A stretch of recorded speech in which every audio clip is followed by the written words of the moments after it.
The internal stimulator. Imagine that you are sitting comfortably on a couch watching television.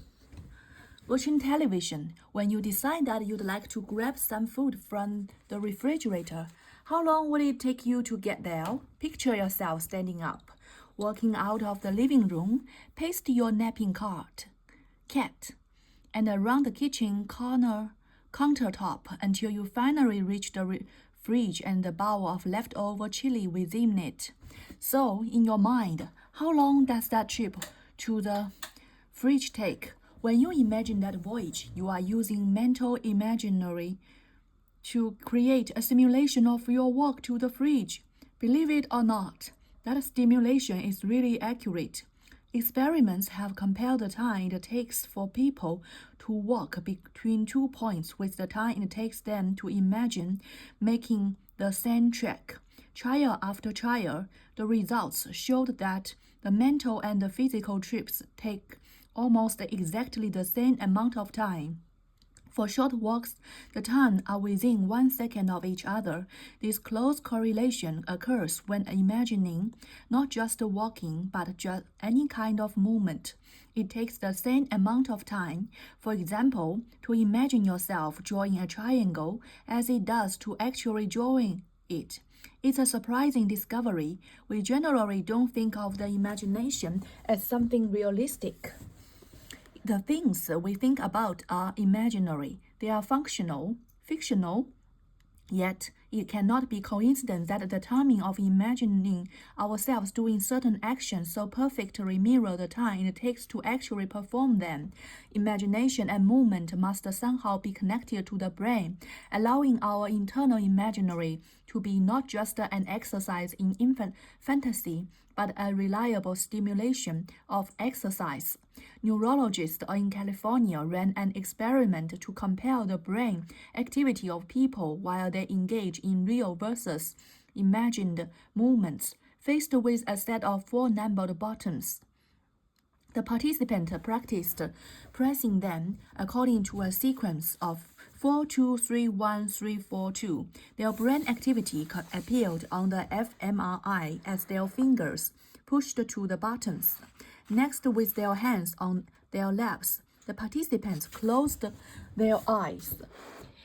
Just imagine pressing the button in that same order. However, how would the fMRI result compare? The activation pattern overlapped, most notably in the area of the motor cortex that controls finger movement. Mentally picturing finger movements triggered an fMRI signal that nearly distinguished from the signal observed during actual finger movement.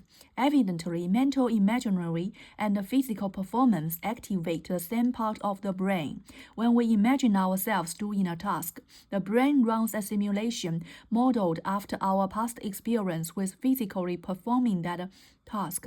The more experience we have, the more accurate the brain's internal model, since we have lots of experience with walking to the fridge and sketching triangles.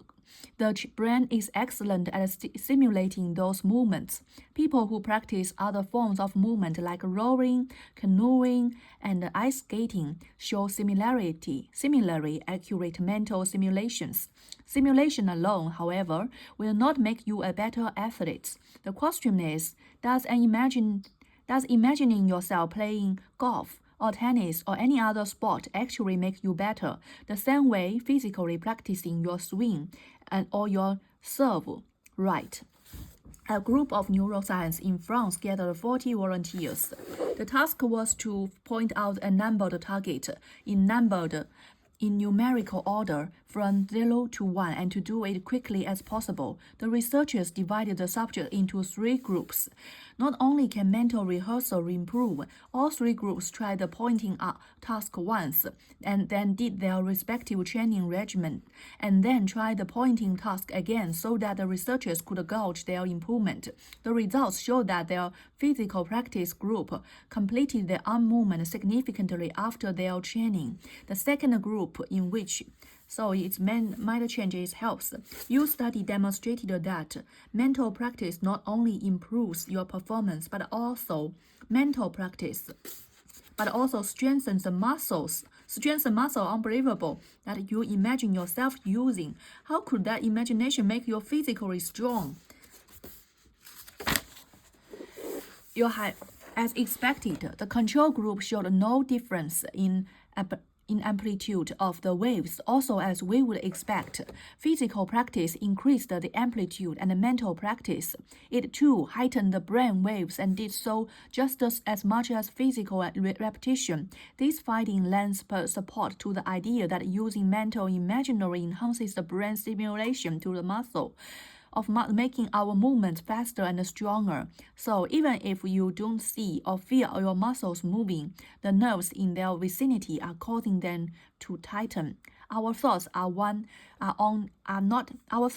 inert, not trapped in the vacuum of the mind.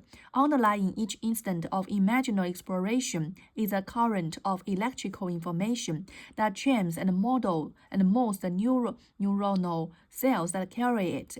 Mental simulation is a means by which the conscious system can change the unconscious system. Yeah, that is what I mean. Unconscious system is not something there. You can change it.